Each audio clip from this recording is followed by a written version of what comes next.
Mr. President, I come to the floor this evening to urge that Congress speak with one voice at a critical time on an urgent matter.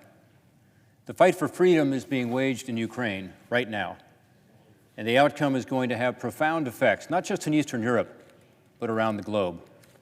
Russia has invaded Ukraine twice in the last 8 years, illegally annexing Crimea, inserting troops and offensive military equipment into the Donbas region in the east. They've initiated cyber attacks against public and private entities in Ukraine, and they continue to use disinformation to try to destabilize the democratically elected government in Kyiv. Now the Russians have gone further by amassing more than 100,000 troops under the command of 100 tactical groups on Russia's Ukrainian border. This Russian deployment includes rockets, tanks, and artillery, and is no longer just on the eastern border of Ukraine, but now on the northern border, where Russian combat troops and heavy equipment have moved into Belarus and in Crimea in the Black Sea area. Let me give a little history as to how we got here. 8 years ago, Ukraine made a choice. The people of Ukraine stood up to a corrupt Russian-backed government in 2014 and made a conscious decision to turn to the West, to the European Union, to the United States. I was in Ukraine in 2014, shortly after what is called the Euromaidan, or the Revolution of Dignity. When I was there in 2014, the Revolution of Dignity barricades were still up. And in the center of town, the Maidan was still occupied by Ukrainian patriots who were determined that their country not go backwards. The Ukrainian people at that time rejected authoritarianism. They said instead they were choosing democracy, freedom of speech, and freedom to gather, respect for the rule of law, and free markets. Turning to us. Despite Russia's unrelenting efforts at destabilization over the past 8 years, the Ukrainian people are more committed than ever to an independent, sovereign, and democratic nation. And Ukrainians today are increasingly patriotic and opposed to the Russian efforts to destabilize their country. They don't want state control, repression, and fear. They choose liberty and prosperity. Moscow would have the world believe that somehow this massive, unwarranted Russian buildup is about trying to shore up its border against some threats from Ukraine and NATO. This is, of course, patently false. Ukraine's military posture has always been purely defensive, and unlike Russia, Ukraine has upheld its commitments under the Minsk agreements, which were designed to ensure a ceasefire in eastern Ukraine in the Donbas region. NATO, of course, is a defensive alliance and is no threat to Russian territorial integrity. NATO Secretary General Jens Stoltenberg recently told reporters that, quote, the significant movement of Russian troops into Ukraine's neighbor Belarus is the biggest Russian deployment there since the Cold War, end quote.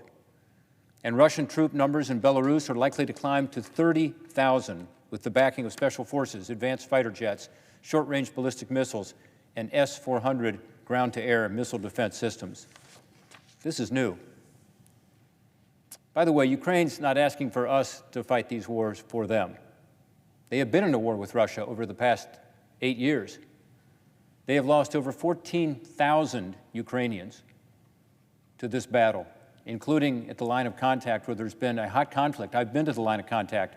I've seen it. I've seen where the Russian snipers have killed Ukrainian soldiers.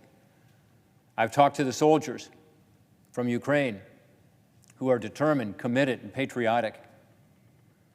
14,000 people. If you compare the population of Ukraine to our population here in the United States of America, that would be the equivalent of us losing about 120,000 Americans over the past 8 years to an enemy. That's more people than we lost in Korea, Vietnam, Iraq, Afghanistan combined. Think how we would feel. This is how the Ukrainians feel. Ukraine is not asking, again, for us to fight their war for them, but they are asking for increased lethal military assistance to help defend themselves should Russia make a big mistake and decide to invade further into Ukraine.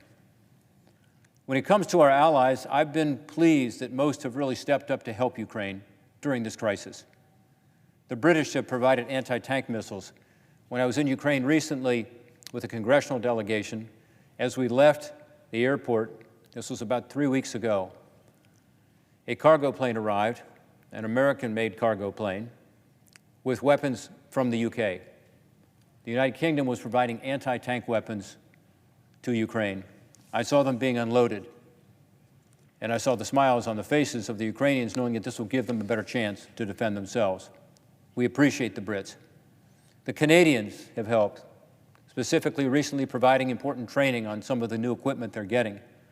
The Danes have helped with additional funding, and the Baltics have transferred weapons as well. Estonia, Latvia, Lithuania have all been strongly supportive. Poland has been so supportive. So many others. We need all of our allies to step up like that, certainly all of our NATO allies, but really all freedom-loving countries around the world. This is where the cause of freedom is being fought right now. My hope is that Congress can come together and speak with one voice, Republicans and Democrats alike, pass bipartisan sanctions and legislation, and an aid package that sends a strong message of support to the Ukrainian people, a message that we stand with them in their fight for freedom, but also sends a strong message to Russia that if they choose to invade further, the armed conflict will carry a heavy cost. The sanctions will be devastating. And finally, legislation that sends a strong message to the world that the United States stands with its allies in Eastern Europe and throughout freedom-loving countries across the world. The time to speak is now, with one voice. The world is listening and watching.